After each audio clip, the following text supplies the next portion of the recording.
We're in the Macmillan Museum of Art in Boston, looking at objects in a special exhibition that actually come from the collection of the Rubin Museum of Art in New York City. This is a museum that is devoted to the art of the Himalayas, of Tibet, and of Inner Asia. We're looking at a fairly large painting that comes from the Kathmandu Valley in Nepal. And it's a painting that is produced in celebration of old age as part of a ritual that is held for someone who has become 77 years old, 7 months, and 7 weeks.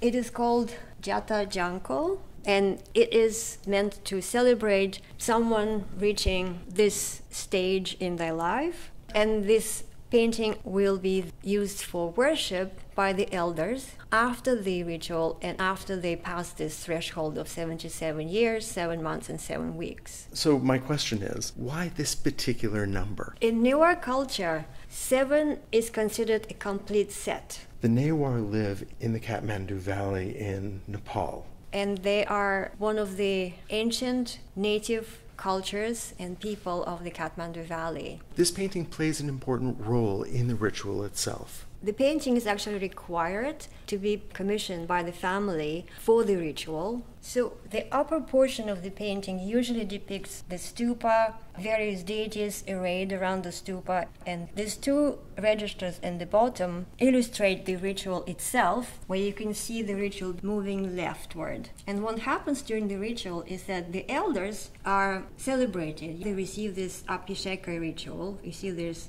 people pouring water onto them. And then next they are venerated because they become almost like deities. And then they're placed in a chariot pulled by the family. We also have imaginary horses in a way. They're celestial horses of the sun god. And then we have Vajracharya priest performing a ritual.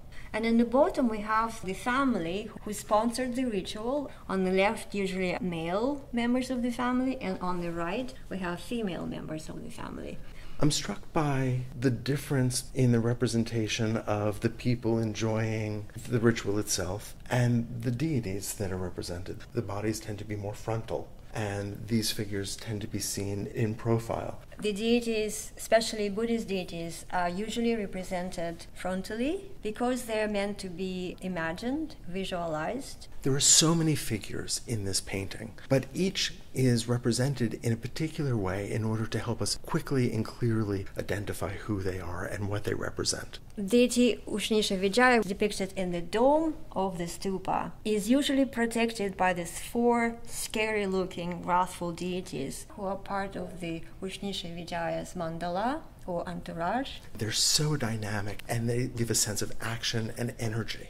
Ushnishavijaya has 3 heads and 8 arms, and other deities within the stupa are Vasudhara, a deity of prosperity and abundance, which makes perfect sense because we want the elders to continue to be wealthy and prosperous. And then we have this other deity, most probably it's the goddess Grahamatrika, the mother or the source of the planetary deities, which are depicted at the periphery of the painting. You can recognize the 5 transcendental Buddhas. Sometimes they are called the 5 Buddhas of the directions. 4 cardinal directions and 1 in the center. The white is Vairochana, yellow is Ratnasambhava, blue is Akshobhya, red Amitabha, and green is Amoghasiddhi. And then the planetary deities, which are in the periphery of the painting, and then there's 2 flanking the spire of the stupa, depicted in 3/4 view in their